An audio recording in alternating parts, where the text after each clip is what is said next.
As you come in, if you can get your ballots quickly, on the back table is some important information. We have slightly revised rules from our typical meetings. These were put together along with Drew, and we worked on these along with the Hollis Cooperative Budget Committee and the school board, and there was Drew Mason and I worked on these together, and these were a cooperative effort to bring these revised rules and procedures to this body. They have to be, like all rules, adopted by this body as our first order of business tonight. Before we get started, if we could say the pledge. If you could please rise. Pledge allegiance to the flag of the United States of America and to the republic for which it stands, one nation, under God, indivisible, with liberty and justice for all. Thank you. At this time, we have Senior Emma DeGennaro, I almost called you by your mother's name, that's going to come and sing the national anthem for us.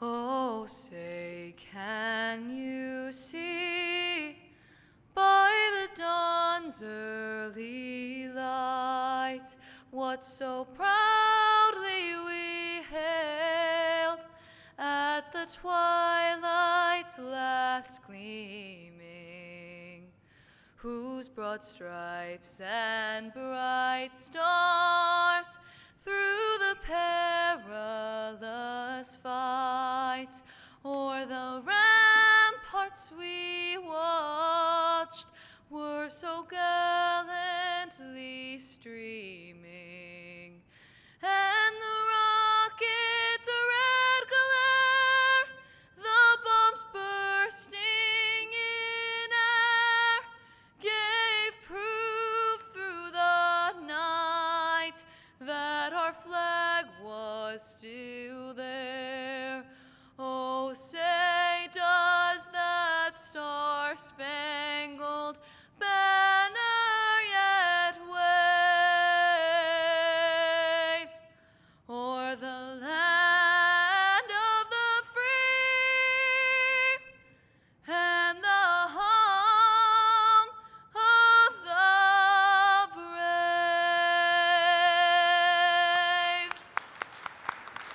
Thank you. Thank you. Thank you so much for doing that. It's always quite the joy to see the talent that our students here at Hollis Brookline High School have, and thank you for sharing that with us tonight. First up, Holly, could you please introduce the members of the Hollis Brookline Cooperative School Board for us? Happy to. Welcome, thank you for joining us tonight. I'm Holly Drillo-Babcock. I'm the chair of the Hollis Brookline Cooperative School Board. I don't know what order they're in, but Kate Stoll is our vice chair. Krista Whalen is next to Kate. Cindy Van Conant is here. Beth Williams, Rob Mann. I think I have everyone. And then Tom Solon won't be joining us tonight. Thank you. Typically, we have the budget committee to my left. They're not up tonight because these are the budget is not on as a topic for this special meeting. Take a moment to introduce and thank the school administration for being here tonight. We have Superintendent Andrew Corey, who is starting his last season of district meetings with us. We appreciate your many years of service. Assistant Superintendent Gina Burskog. We have Director of Student Services Lauren DiGiorno, Business Administrator Kelly Seeley, the Principal Tim Grisone, Yolanda Flamino, Tracy Lane, and Amanda Zeller, and I don't see them with us tonight, but they are work hard for our students. The meeting officials, I'm Elizabeth Brown. I am stepping in for Drew Mason, who is not able to be here running the special meeting for you tonight. I have not become the permanent moderator of the co-op. I am just standing in this evening. The meeting officials, Jim O'Shaughnessy is here. He is district counsel. And the supervisors of the checklist are in the back, the ballot clerks, the assistant counters. The assistant moderators selected counters. We have 2 from each town, 5 total, 4 total, 2 from Hollis and 2 from Brookline.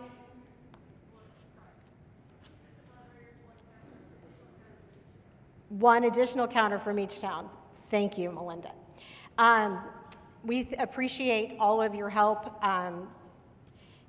There's a lot of work that goes into making sure that all the people are here and that we can take part in this very pure form of democracy. The meeting is being streamed on SAU 41. The warrants can also be found on the SAU website. They've also been published on the local Hollis Brookline community newspaper, which is our only source of getting things out at this point. Our first order of business this evening is taking up the meeting rules. And a couple of times before you all sat down and we called the meeting to order, I suggested folks pick up a copy of the printed rules for this, that's going to be for the upcoming annual meeting and for the special meeting. Like I mentioned, these are a little bit different than the rules that we typically follow. I think the main difference that's going to be important for tonight's meeting is once somebody moves the question, the old rules, we pretty much allowed everyone to continue to speak.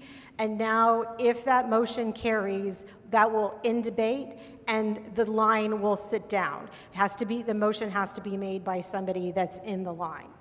There are other rules that are slightly changed, but I think that's going to be the most important change that's going to be relevant for tonight because many of the other changes deal with petition warrant articles and petitioners, and we don't have those tonight. So I am your moderator. I propose the operating rules. These have to be adopted at every meeting. Once they're adopted, if somebody in the meeting wants to change the rules, you can do so by a motion and by a 2/3 vote of the members here tonight.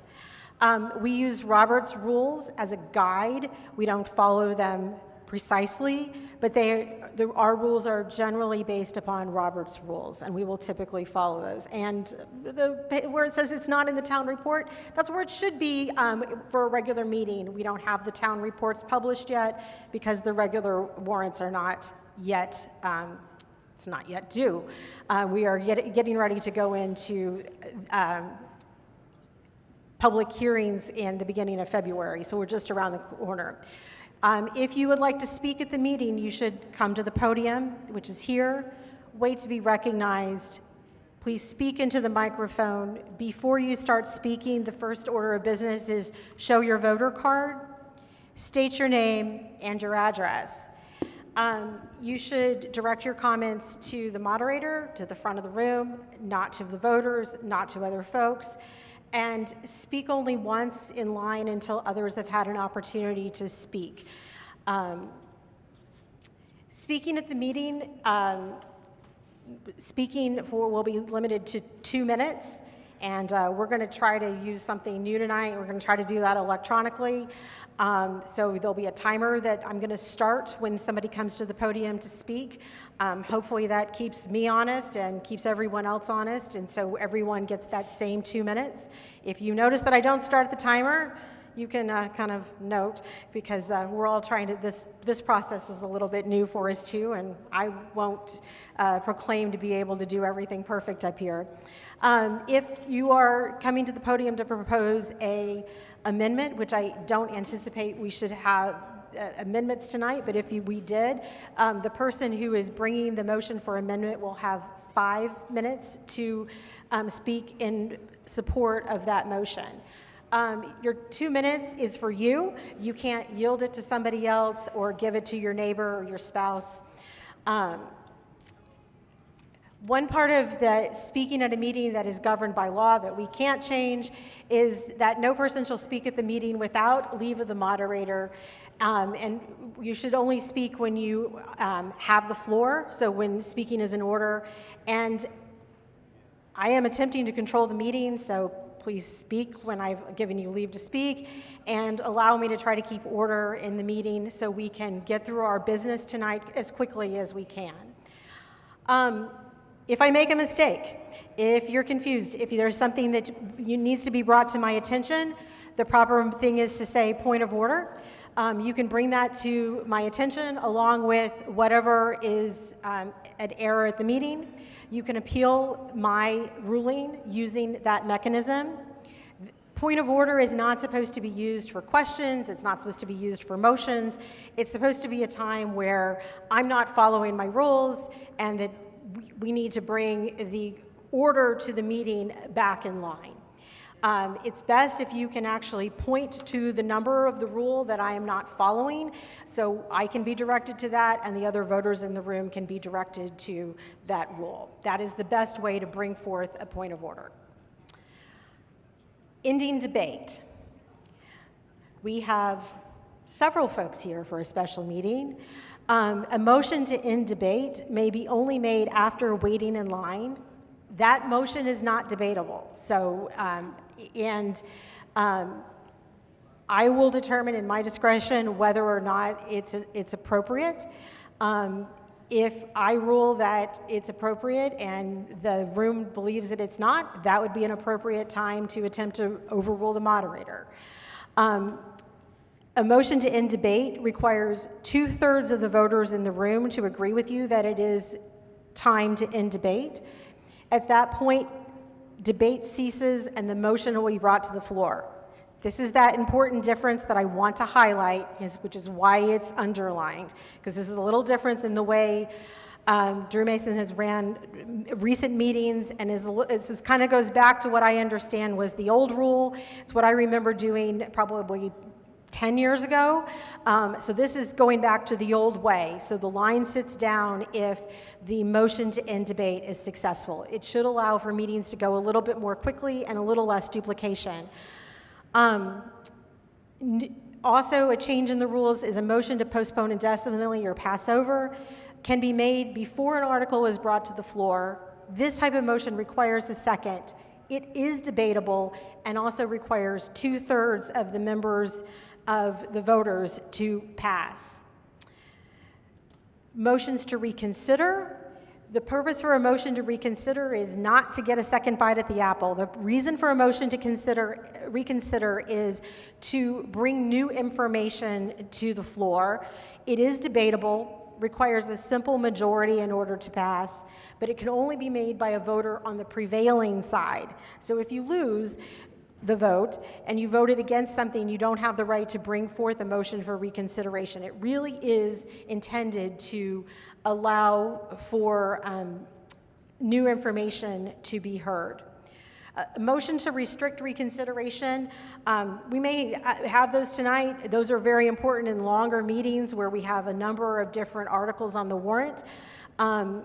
We can have a motion to reconstruct reconsideration. Once that passes, it doesn't completely prevent reconsideration. It just requires that the later reconsideration be at least 7 days later.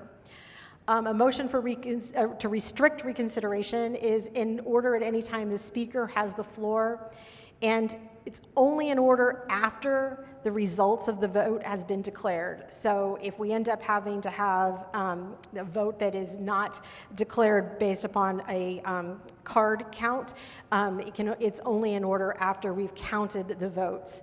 That is not a debatable motion. Appeal of a moderator's ruling. Any interpretation of the rules can be appealed unless it's something that's required by state law. Good news is I have Attorney O'Shaughnessy here with me tonight who can help me confirm what is state law. A appeal regarding what a moderator's ruling should be made immediately after the ruling is made. That is appropriate to do by point of order, or I'd like to challenge the ruling. It does require a second, and it requires a majority to overrule the moderator. I need a motion from the floor shall the school district vote to adopt these rules for this special meeting as proposed by the moderator. That would include what is written, and that includes what I highlighted here for you today. Can I get a motion? A motion by Darlene. I have a question on the rules. So motion to end. There's a motion on the floor, so a question would not be in order. I have a second. All those in favor of the rules? Put the hand cards down. All those opposed? Okay, the rules carry. Now I'll give you the floor. What is your question? So motion to end debate. I'm trying to understand if that's a privileged motion which can be made from the floor, or if someone has to get to the podium in order to make that motion. It may made the motion to end debate under the new rules, as noted here, may only be made after you've waited in line. And got to the podium. So like if there's a long line behind me, someone behind me couldn't end debate until they got to the podium. Couldn't make that motion. You need to have the floor to make the motion. Okay. After waiting in line. Thank you. Okay.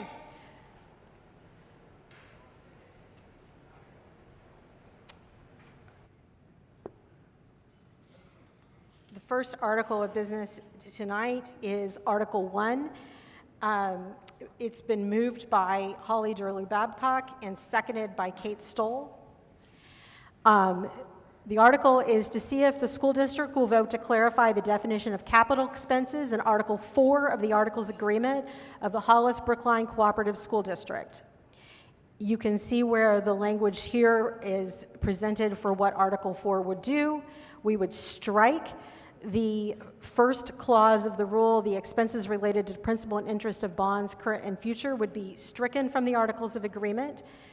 And then it would read, capital expenses of the Hollis Brookline Cooperative School District payable in fiscal year shall be apportioned based on an average daily membership, ADM, and equalized value, EV, according to the table below. Capital expenses shall include the cost of acquiring land and buildings for school purposes, the construction, furnishings, and equipping of school buildings and facilities, and the payment of the principal and interest of any indebtedness which is incurred to pay for the same of which is assumed by the cooperative school district, including but not limited to the principal and interest of bonds and leases under RSA 33:7-E. If I understand, Attorney O'Shaughnessy, you have a presentation? Yeah. Can I just turn this? Yeah. Let you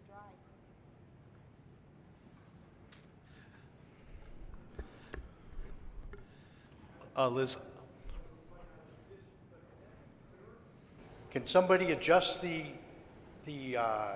so that's a clearer picture so it can be read? Thank you.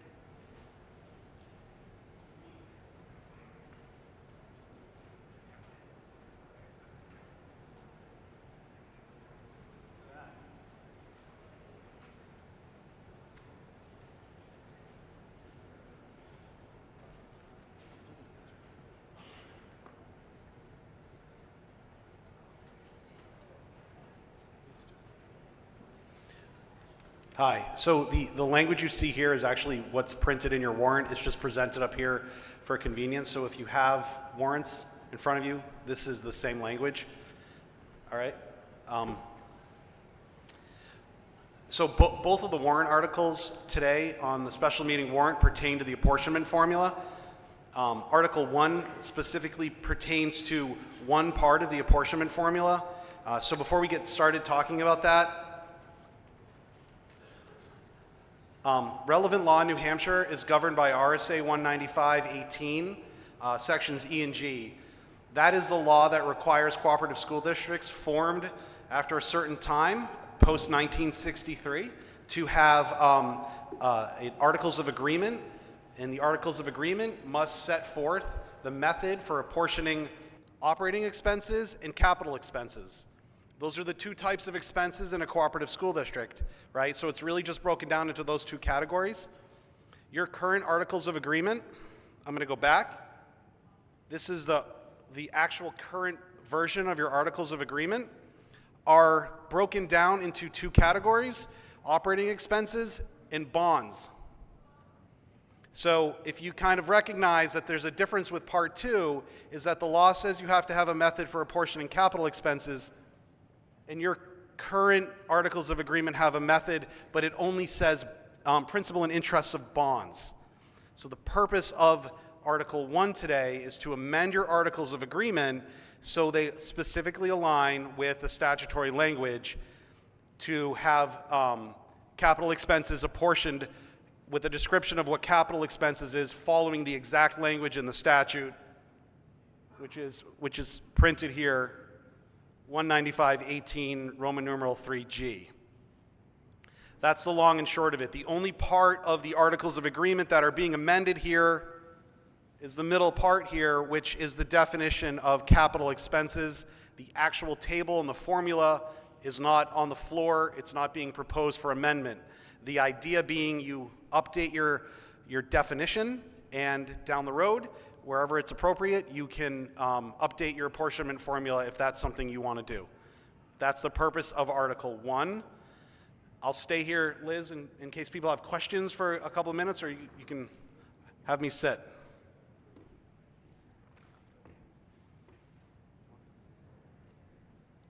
Any other?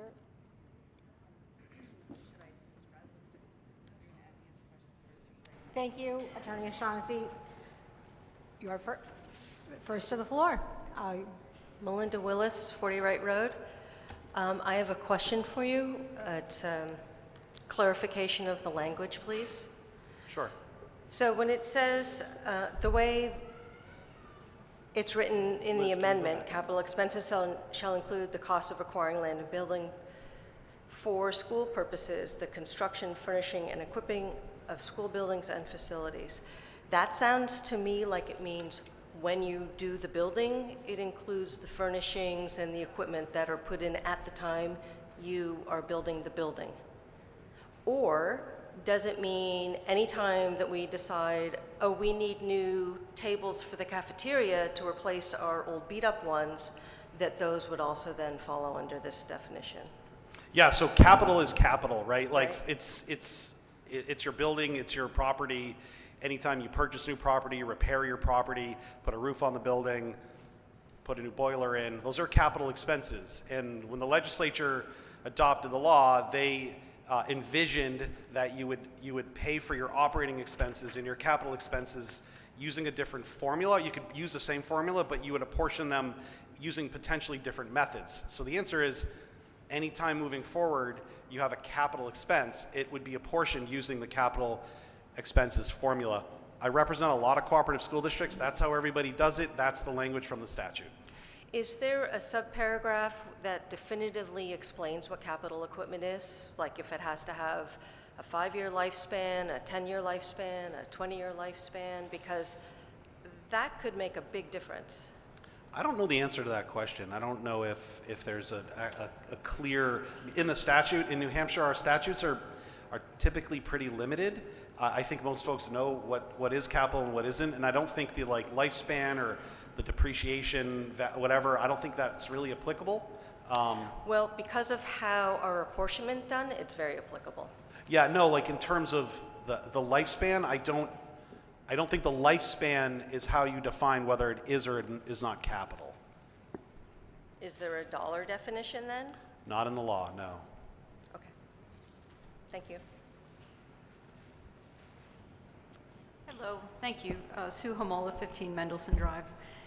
The question I had was that, am I understanding this correctly, that we are now, what you're proposing is to move leases into the calculation that we use for bonds. Is that correct? Yes. Okay. And second, if somebody could answer this for me, I'm not really sure what the math on EV looks like. So if you had a $1 million expense and it is being calculated under the 95 ADM and the 5% EV versus, like we do leases now, versus 0% ADM and 100% EV, can somebody give me an estimation of what that looks like on $1 million expenses between two towns, between Hollis and Brookline? I think this guy is going to try to do that. We have one lease that if this was passed would go from the lease operating to the bond. The difference, total difference by moving it over from a taxpayer's point of view is $35,000. That would mean that Hollis would pay $0.015 per $100,000 more, and Brookline would pay 3 cents less. Okay? We have that one lease, it moves over. The difference is $35,000 in total between the two formulas, and it results again, $0.015 increase per 100,000 for Hollis, 3 cents decrease for Brookline. Can you, thank you for that. And can you remind me again what you said about how much that lease that you're using as an example is? It would be the most recent lease, which was for all the heating equipment here at the high Right, school. dollar amount. 2.9 million, I believe, give or take. Okay, thank you. You're welcome.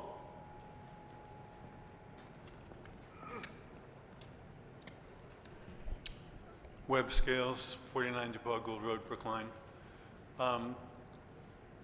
I understand that we are about to enter into some lease to purchase agreements. And it's clear in my mind that those are capital expenses because they are going to result in a physical asset that we are going to own at the end of those leases.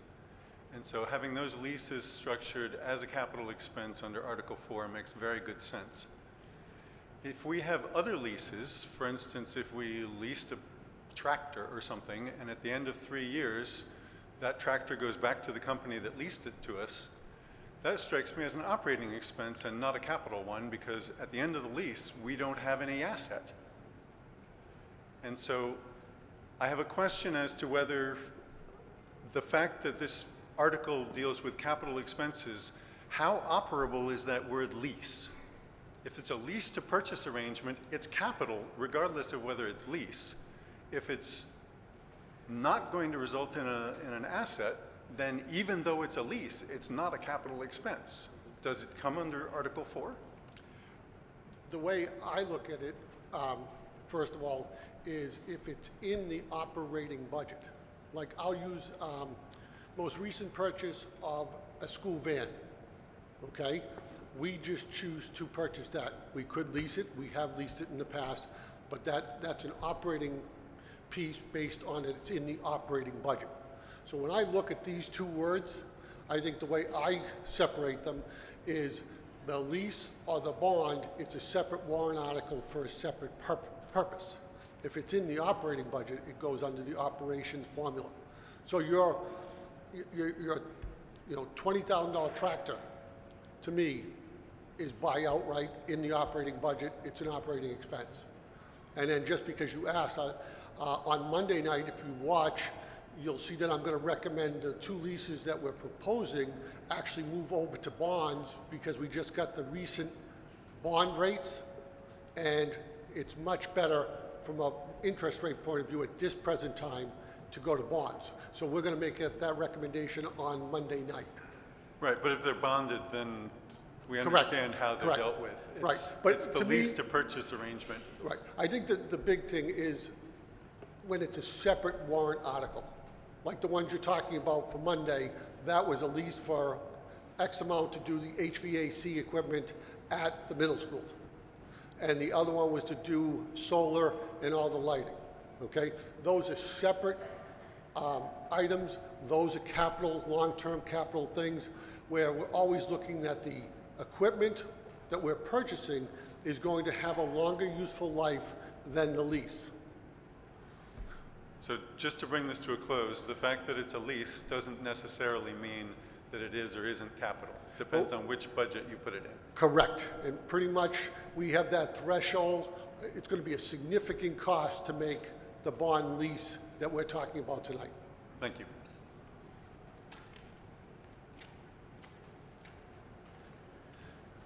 Brian Loveland, Toddy Brook Road, and I just want to come out for this amendment.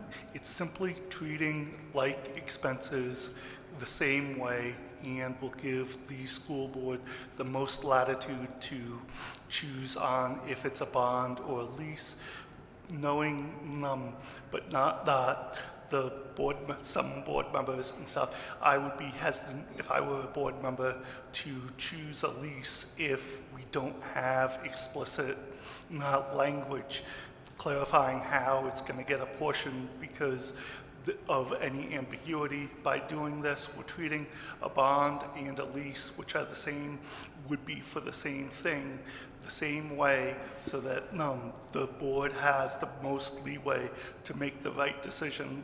Because as Superintendent Corey mentioned, he was not aware of the leases. It looks like it's cheaper to do a bond, but if it was cheaper to do a lease without this language change, I think the board would probably, and the voters would be very hesitant to vote for a lease if there's not the update to the language. Thank you.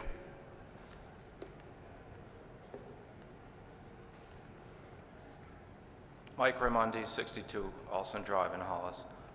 Question, Superintendent, you just mentioned a few minutes ago about the effect of pennies difference between the two towns. I wanted to know if there was any anticipating leases coming up, especially high dollar leases, either in the next town meeting or even in subsequent years, that might make numbers like that be much higher. There are two proposals on this year's warrant that we'll be discussing in March that are part of the public hearing on Monday night. Those are for a new heating HVAC system at the middle school and to install solar on our roofs. Those are the two proposals. Those are both going to be turned into bond proposals. Right. In the future, what I've done since I've been here, I look and see where the rates are, because one of the things with the lease, a lease starts out in year one and goes set payments until it's over. A bond, typically you pay 6 months of interest in year one, and then in year two you go up to the full cost. And I hate to see the tax rate doing this. You know, people would like it to be stable. So the intent to me, you know, we've traditionally used that, you know, 150 to 200,000 is going to go in either the maintenance trust or the operating budget, because that's typically a section of the roof. And then the major projects, which would be, to me, the solar, major heat changes, any additions that may occur, those are a bond. And I've always segmented leases for equipment. So when I originally put these in, I was talking about solar and boilers, which are equipment. In the town of Hollis, where we've done lease and bonds, if it's been for construction, like when we did the whole new facade on HPS, that was a bond because that was brick and mortar, not going anywhere. When we did the unit ventilators and the heat source air pumps, that was a lease because that was equipment. All right. Thank you. You're welcome.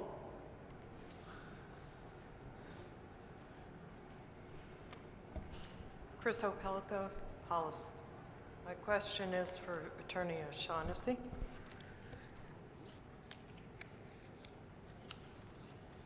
This article references RSA 33(7)(E).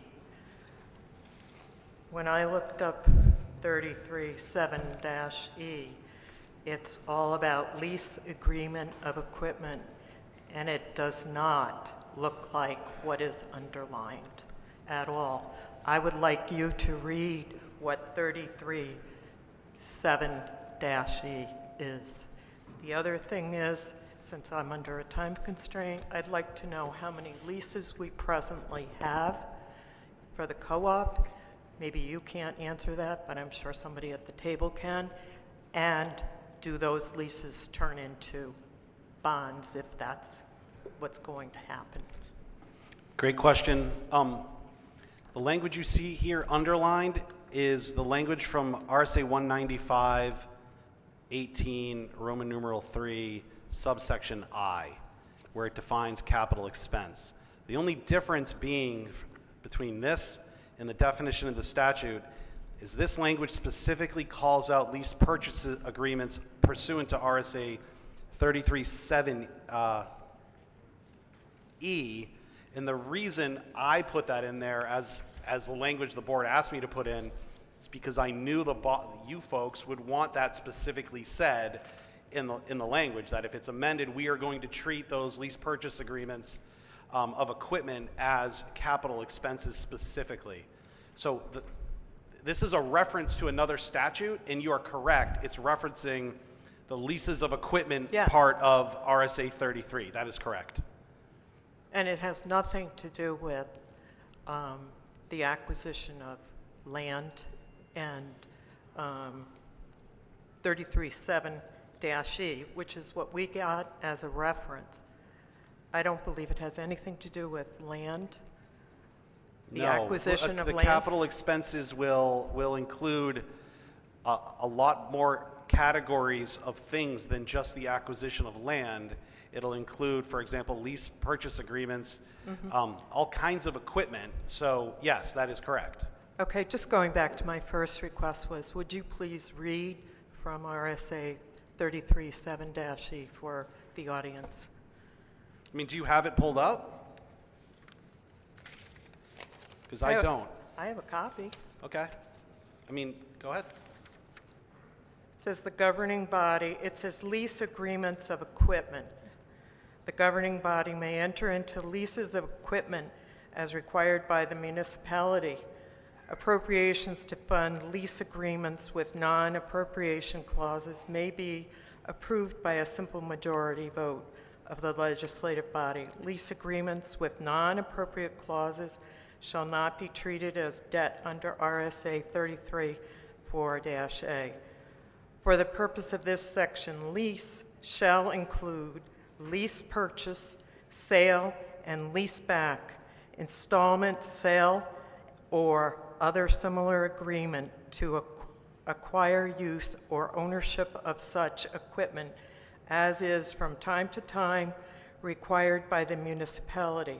For the purpose of this section and RSA 382A, building or facility improvements related to the installation, purpose, or operation of such equipment shall be deemed to constitute equipment, and costs of such improvements may be financed through lease agreements under this section. All right, thank you. Your time has expired. Next speaker, please.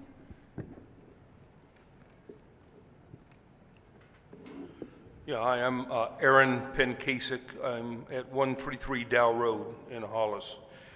I have a question about this entire warrant article, and that's, why are you trying to change the traditional definition of a capital expense?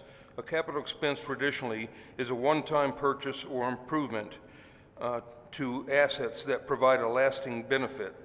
Capital expenses are different from operating expenses, which is the day-to-day expenses to run a business or an enterprise, which is what a lease would be, as an example. Why are you trying to change the definition of a capital expense for purposes of this situation? Sure. Can you, Liz, put it ahead maybe to next slide? Nope, back one. Back one. At the bottom of the page in quotations is the statutory definition of capital expenses, which is contained in the cooperative school district statute. So I'm not changing anything. Rather than me sit at home and use the internet or some other resource to come up with a definition, and there are a lot of really good definitions. I think your definition's great. Rather than do that, to play it safe, right, so we wouldn't have to have a debate about what definition is better and what to include or not include, I put the definition right from the statute in there. The only difference being I added lease purchase agreements, which would have been included, but I put it in there so it would be expressly clear that under this language, they would be part of the capital expenditure formula. That was an issue of transparency. We wanted to be clear that if you passed it, it would include lease purchase agreements. So we haven't changed any definition. The legislature came up with this definition probably 50 or 60 years ago. That's the definition that's in the proposed amendment. So you said we're not trying to change anything. If that's the case, why are we here?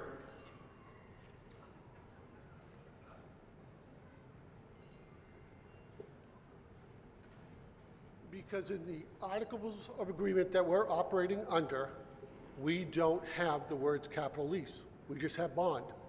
When there are two types of mechanisms, capital lease and bond. So by adding capital lease, we're clarifying for the Articles Agreement for 10 years in the future, 20 years in the future, those are the two types of long-term debt. I think part of it, when the co-op was founded, leases were not popular, and I don't know if they were a funding mechanism then. I kind of look at it the same way when I first purchased cars, you could only buy a car. It sounds like you're trying to fix a problem that doesn't exist. No, I'm trying to clarify the Articles of Agreement with the constitution of the co-op so that they're clear, so that anybody at home would understand them. And I was trying to do that because the question has been brought to the board, so we felt we had an obligation to clarify that. Came from citizens. Thank you. Thank you.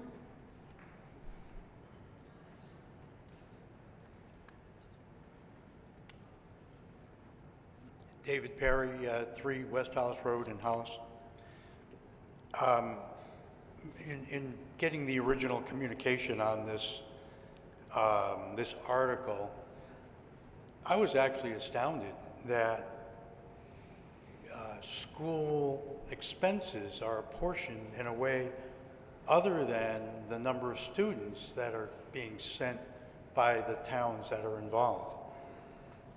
And for the life of me, I can't understand what the genesis of this formula is versus using the student population. I guess it's called ADM, the average daily, M stands for something, I'm sure. Membership, thank you. What is the genesis of that? Where does that come from versus student participation? That is a study committee that was initiated by the two communities that came up with the formula that was brought to the meeting and approved by the voters. And that's why it's the second article tonight, because you could decide to stay with that formula, or you could decide that no, we'd like you to look at something else. And that comes up automatically every 5 years. So I believe it's exactly 5 years ago tonight that we were in this gym discussing apportionment. I wasn't here. I wasn't living here then, but that's okay. We discussed this an awful lot. It's a fun and robust discussion. And we're back again. And the only positive thing that I can say is this is my last one. Congratulations. Yeah. Thank you. Is there anybody who could enlighten me on what's the thought process that goes into that? It just doesn't seem to make any sense to me. We're gonna. Okay. I guess I'm done. Food for thought. Brian Loveland, Toddy Brook Road. Motion to end debate. Second? Okay. All right. I have a motion to end debate. So we will bring forth the vote on Article 1 tonight. We're going to do a hand vote. Do I have my counters? Are they up? We have one over here? Liz, are you voting to end debate right now? That comes first. Thank you. All right, on the motion to end debate, all those in favor of ending debate? Can I get a, all right? Looks pretty unanimous. Counters, have you had an opportunity to count? Sorry. All right. My mistake. Hold on. Let's, all right. Let's take the vote. Raise your hand if you would like to end debate.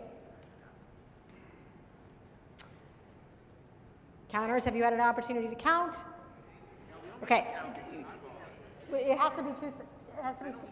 It's okay. Take the nose. And we have any no?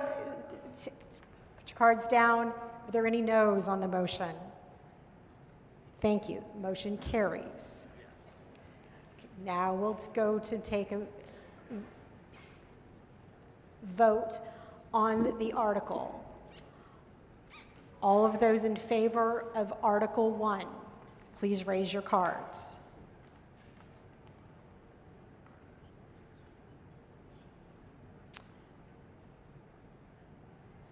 Good. Okay. You can put your cards down. All those opposed?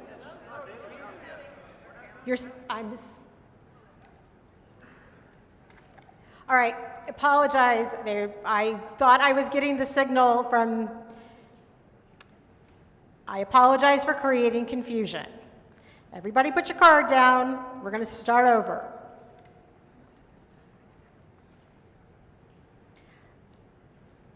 You've got that side over there. You have that side. All right, now that I have exactly where everybody's got, all right. All those in favor of the Article 1, please raise your card.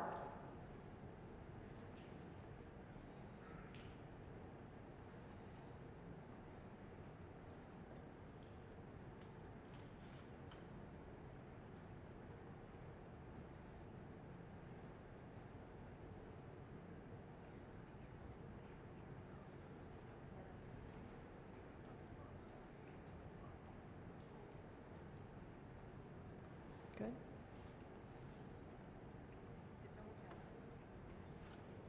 You have the table? Okay. Erica? I'm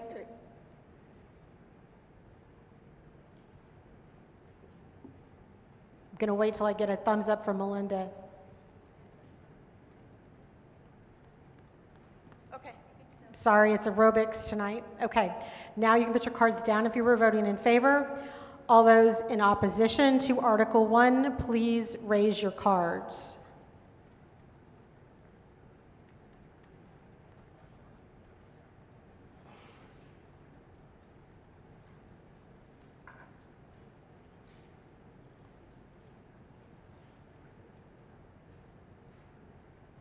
Keep them up so everybody can get counted.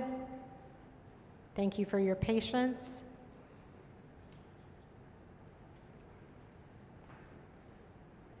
Everybody will have their exercise in by the time we get done tonight. I don't have the all clear yet, so leave your cards up, please, until you make sure that everybody's been counted. We're good? Okay, you can put your cards down.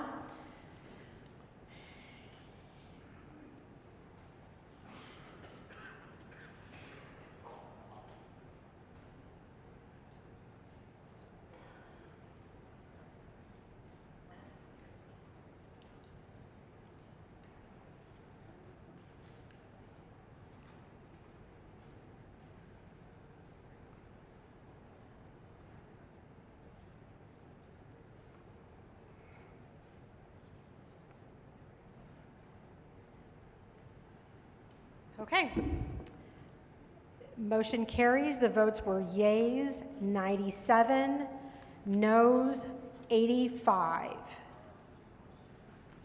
Article 1 passes.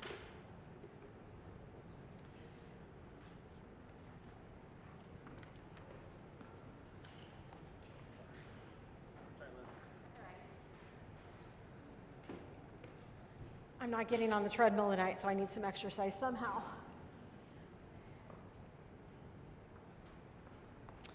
Okay, next on tonight's agenda is Article 2. It's been moved by Holly Durley Babcock and seconded by Kate Stoll. Article 2 is continue the current method of apportionment expenses in the article agreement. The article is to see if the school district will vote to continue the current apportionment formula as set forth in Article 4 of the Articles Agreement of the Hollis Brookline Cooperative School District. Krista, you have,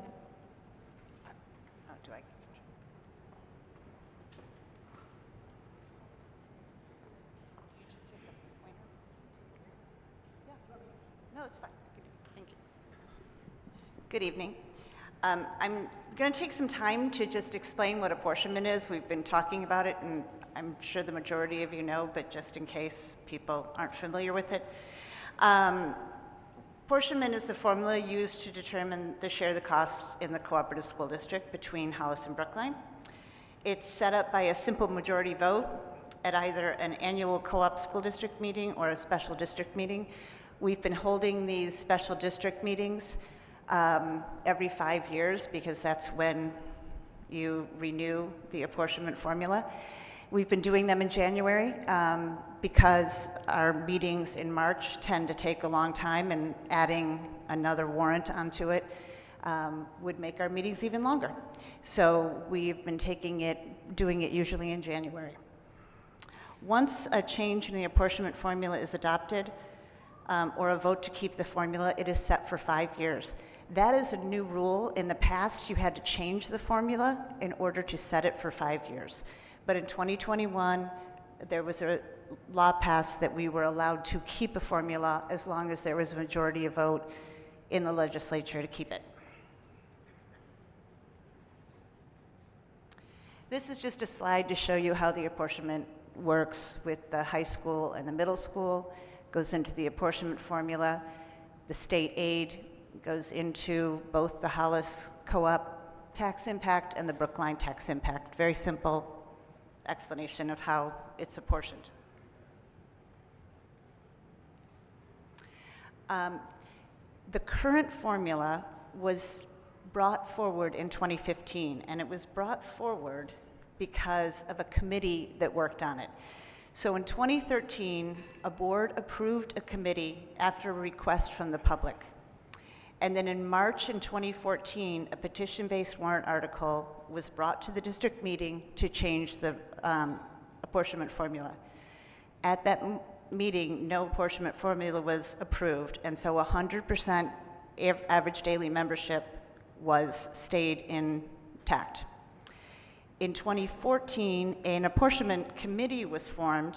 It had 6 Brookline residents, 6 Hollis residents. Bi-weekly meetings were held from May to November, and 3 public forums were held. So a lot of work went into putting together this formula. Whoops.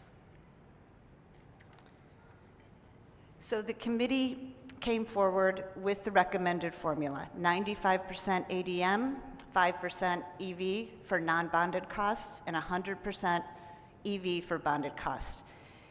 In October, the apportionment committee supported the new formula. On November 13th, they brought it to the school board in a public forum, and then November 19th, the school board approved the recommendation by the apportionment committee. And then it was brought forward to a special meeting in 2015. So the components of the formula are the operating costs, so the variable costs, the costs that are programmatic to the student population, are based 100% on ADM. 10% of the operating costs are fixed costs that are not related to how many students we have. So we made that 50% on property evaluation and 50% on average daily membership. And then the capital costs, which is a question that came up earlier, was changed to 100% property evaluation. And that was a compromise that was brought forward. And one of the reasons it was brought forward is because the schools are located, both the middle school and the high school are located in Hollis. And Hollis does benefit from that. And one of the issues that came up a lot during these meetings were, if the co-op were to break up, Hollis has these buildings. And so that's where the 100% EV came forward, is that Hollis would pay. The reason we are asking to keep this formula is because the numbers have not changed. Our average daily membership has remained pretty much the same for the past 10 years. It's changed a couple of percentage, but not much. Our average daily membership right now is Hollis brings in 55% of the students, Brookline brings in 45% of the students. And our property evaluation Hollis has about 68% of the property, 32% is evaluated for Brookline. So, oh, and I wanted to add one more thing. 5 years ago, we had to change the formula in order to set it for 5 more years. So we added $1. That's where that plus $1 is coming from. So this is the formula that the board is asking to keep set for the next 5 years. And the vote that we're asking for is an up or down vote. Thank you very much.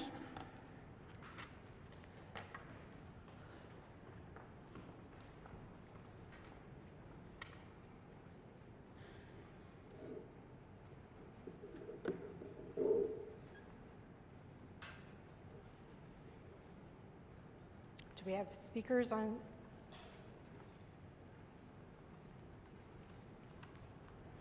Mr. Garuba. Joe Garuba, 28 Winchester Drive.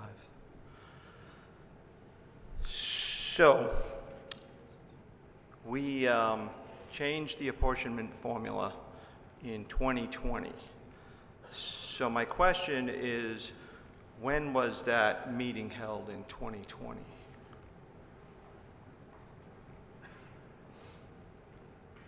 January 25th, 2020. January 25th. Pretty sure that was the date, yeah. Yes. It would be 367 days at this point. It was 5 years ago. Yeah. Yes. Okay, 5 years plus 2 days. Right. Okay, thank you.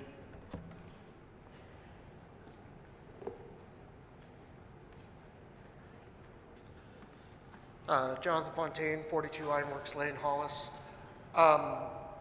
I understand that the percentage ratios haven't changed in the last period in terms of student enrollment.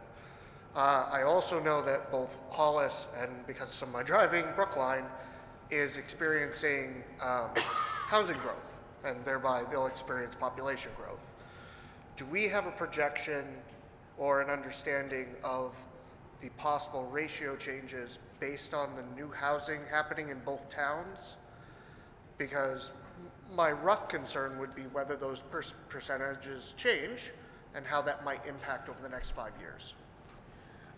I don't believe we have any projection to think that it's going to change. According to NASDAQ, it doesn't look like it's going to change anywhere from from 50, 50, 55 to 45. Would you present?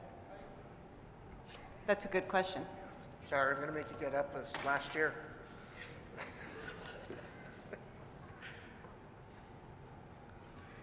Both towns are anticipating significant growth. So I don't see it changing radically. Since I've been here, which is 11 years, the closest we've come was 52.48. Okay. And a swing of 1%, and this was a few years ago, so the numbers might have changed a little bit.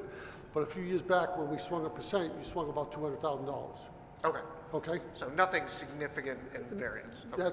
That's what we've had historically. Okay, that's what I was looking for. Thank you.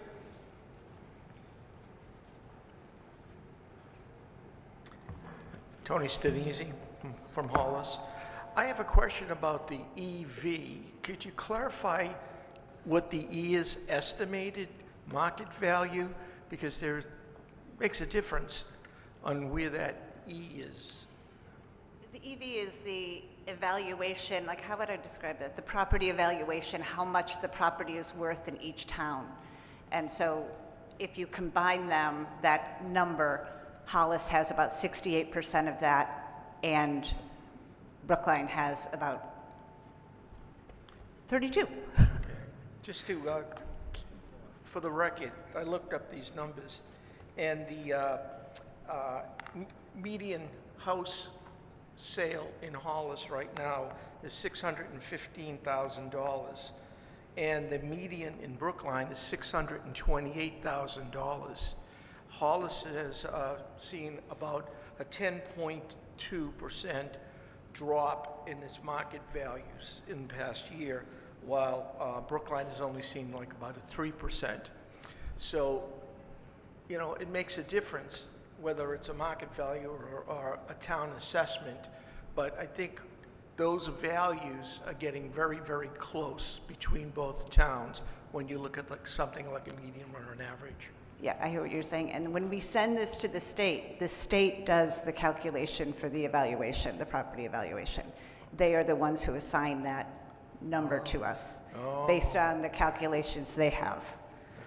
Thank you. So very we much. provide the apportionment formula and then they Work it out. split it up for us. So everyone's upset. Pardon me? So everyone's upset. Yes. Thank you.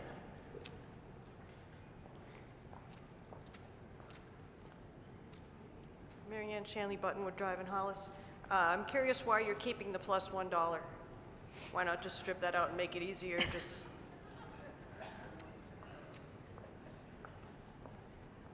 We just wanted to keep it the same.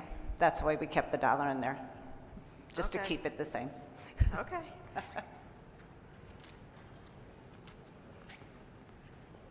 Joe Garuba, 28 Winchester Drive.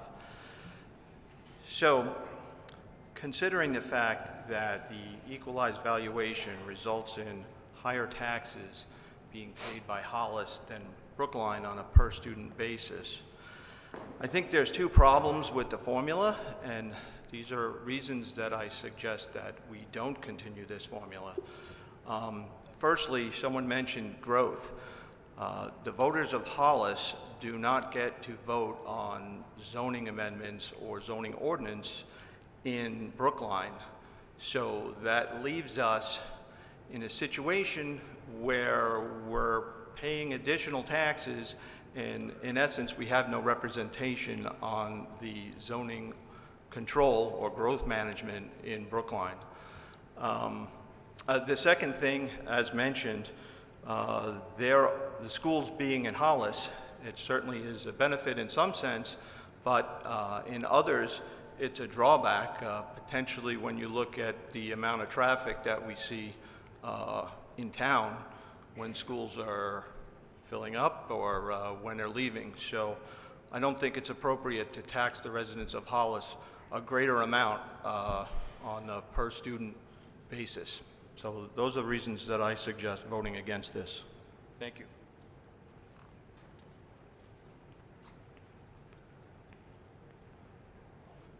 Good evening, Ryan Osenkowski, 4 Baldwin Drive in Brookline. My question is, if we vote that if this doesn't pass, what happens to the apportionment on the operating expenses? If this doesn't pass, if we don't keep it the same, then we will put a committee together to reevaluate and look at the apportionment formula to come up with a new one. But this would remain until we get that voted in. And when will that apportionment formula come forward for a vote? It would depend on the committee and their work of putting it together. And until that time, would we keep the current It apportionment would formula? keep this one for, yeah, probably another year. Thank you.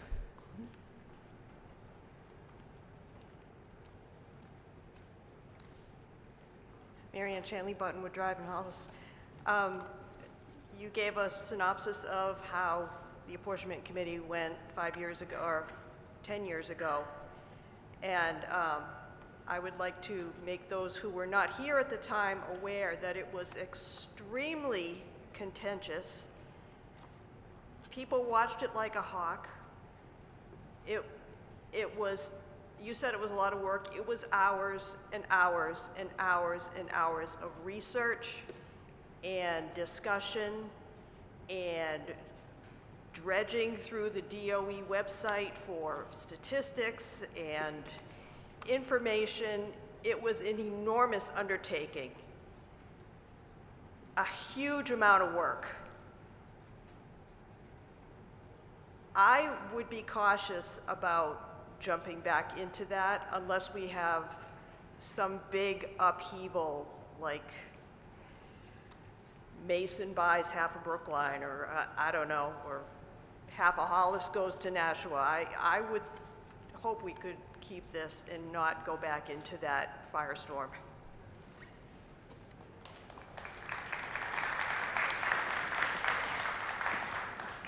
Hi, Sue Hummel, Mendelson Drive. I know I've heard it mentioned that Hollis benefits from having the school property. And I'm just asking a question, I'm not sure the answer to this, but is it just our fire department that supports the school, and does Hollis pay for any police or resource officers? The resource officer is paid for by the district, by the co-op. Okay. Both, and that's an operating expense. That's not Okay. apportioned EV. Okay. But, okay, thank you. Sure. Hi, Rob Zimmerman, Nardoff Road in Hollis. Has there been any consideration as to what the pending impact will be of workforce housing in both towns in terms of resource draw and what the tax implications are there? We have not discussed that. I mean, Something- again, the apportionment formula, people keep talking about the EV. The EV could shift to Brookline if their property evaluation became much more than ours, then that would change. I mean, the formula was put together based on what we know, and then we continued it based on what we know now. So the workforce housing, no, that has Sure. not. So if you know, obviously we're more on a single-family home basis in both towns right now. So if that shifted, it's just something we'll have to consider 5 years from now. Yeah. Okay. Thank you. Thank you. Brian Loveland, Toddy Brook Road, motion to end debate. Is there a second? All those in favor of the motion to end debate, raise your cards. Okay, is it close? Do you need to? I think we're. Yeah. All right. So, all those opposed.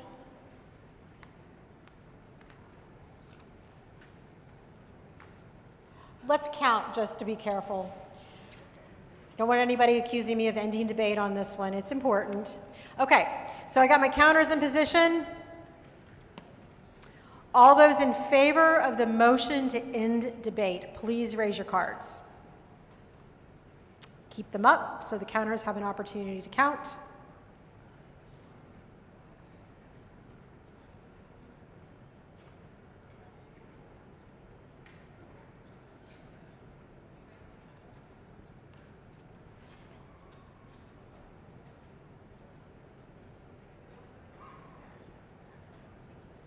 Counters are still working. I'm waiting for a thumbs up from Melinda to assure me that all of the counters have had an opportunity to count. You got the front table too?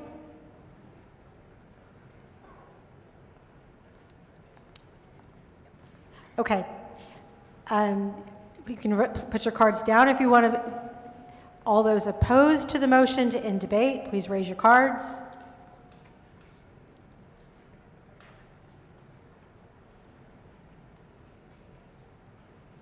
Keep them up. My counters count.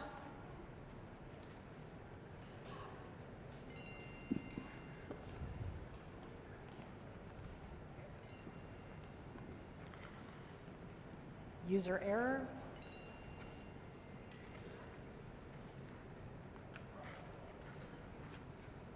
Okay, you can put your cards down, Melinda. It's a yes. Okay. The motion carries. So now we're going to take a vote on Article 2. You voted in favor of ending debate, Tom, so now you have to, all those voting in favor of Article 2, please raise your cards. Keep them up so the counters have opportunity to count.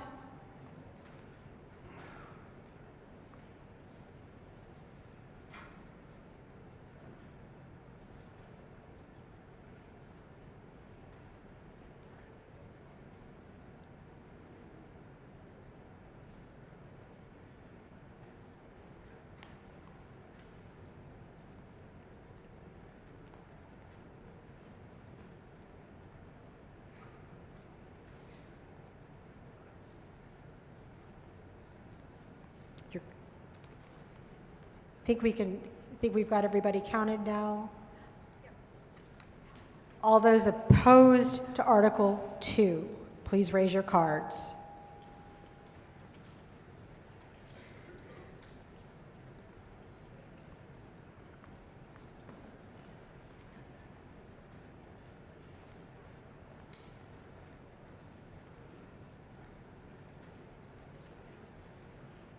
Here it looks like it passes, but I'm going to wait till an official vote count comes forward.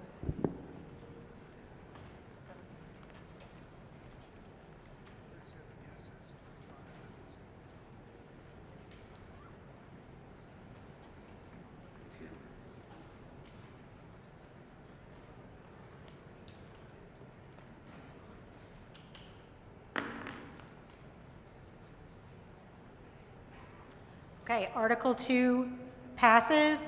The yeas votes were 148 and the noes were 30.